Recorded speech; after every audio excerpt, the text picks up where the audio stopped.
আসসালামু আলাইকুম, সবাই কেমন আছেন? আমি ইয়ানা ব্লগস অ্যান্ড কুকিং থেকে ইয়ানা বলছি। আবারও একটি নতুন ভিডিও নিয়ে চলে আসলাম আপনাদের মাঝে। আশা করি ভিডিওটা খুবই ভালো লাগবে। আজকে রান্না করব হচ্ছে গরুর মাংস দিয়ে কাচ্চি বিরিয়ানি। তো এখানে 3 কেজি গরুর মাংস নিয়েছি।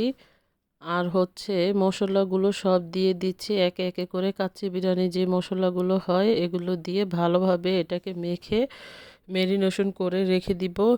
যদি ওভারনাইট রাখা যায় এটা কিন্তু খুবই ভালো লাগে খেতে। যদি হাতে সময় না থাকে মিনিমাম 1 ঘন্টা হলেও রাখতে হবে, না হলে কিন্তু মশলাগুলো এটার ভিতরে ঢুকবে না। কারণ কাচ্চি কিন্তু মাংসটা আলাদা রান্না করা হয় না, এটা কিন্তু একসাথেই দিয়ে দেওয়া হয় রাইসের সাথে। তো এই জন্য এটার হচ্ছে আসল মজাটাই হচ্ছে মেরিনেশনের ভিতরে। দেখতে পাচ্ছেন কিভাবে করে মেরিনেশন করছি। এখানে ঘি দিয়ে দিলাম, একটু ঘিটা দিলে এটার ফ্লেভারটা ভিতরে ঢুকবে আর খেতে কিন্তু চমৎকার লাগে। তো সবাই আসলে চেষ্টা করবেন হচ্ছে কাচ্চি বিরিয়ানি যখনই রান্না করবেন এটাকে ওভারনাইট রেখে দেওয়ার জন্য, তাহলে এটা কিন্তু আউটকামটা অনেক বেশি ভালো আসে। আমি এখানে রাইসটা রান্নার জন্য চড়িয়ে দিয়েছি। রাইসটাকে 80% সিদ্ধ করে নিতে হবে। রাইসটা ওদিক দিয়ে সিদ্ধ হচ্ছে, আমি আমি হচ্ছে এখানে কড়াইয়ের মধ্যে ইয়েগুলো দিয়ে দিচ্ছি, মাংসগুলো ভালোভাবে দিয়ে দিচ্ছি। এটাকে একটু ছড়িয়ে ছড়িয়ে দিতে হবে, একটু খোলামেলা পাতিল হলে ভালো হয়। এতে করে রাইসটা মাংসটাও খুবভাবে সিদ্ধ হবে সুন্দরভাবে, আবার রাইসটাও খুব ঝরঝরা হয়। আপনারা পাতিলের ভিতরে দিলে কিন্তু এটা ভর্তা ভর্তা ভাব হয়ে যায়। তো আমি সবই একে একে দিয়ে দিলাম, আলুগুলো ভেজেও দিয়ে দিলাম সুন্দর করে। এখন রাইসটা চুলার থেকে নিয়ে পানিটা ঝরিয়ে এটার ভিতরে দিয়ে দিচ্ছি।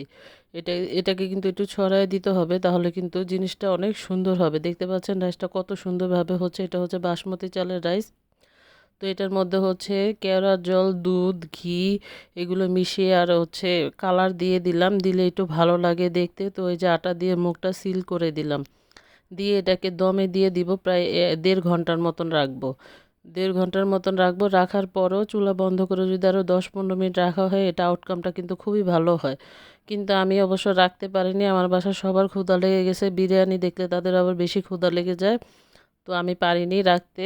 দেখতে পাচ্ছেন কতটা সুন্দর এবং ঝরঝরে হয়েছে। এটা কিন্তু খেতে খুবই মজা হয়েছিল। আমার বাসার সবাই এই কাচ্চি বিরিয়ানিটি খুবই পছন্দ করে। একবার বাসায় রান্না করে দেখবেন, এভাবে করে খেতে কিন্তু খুবই ভালো লাগবে। আমাদের বাসায় আসলে কাচ্চি বিরিয়ানি, মোরগ পোলাও এগুলো হচ্ছে 2 দিন পর পরই রান্না করা হয়। প্রতি ফ্রাইডেতেই রান্না করা হয় বেশিরভাগই। তো এই তো আমার রান্নাটা প্রায় শেষ হয়ে গেছে।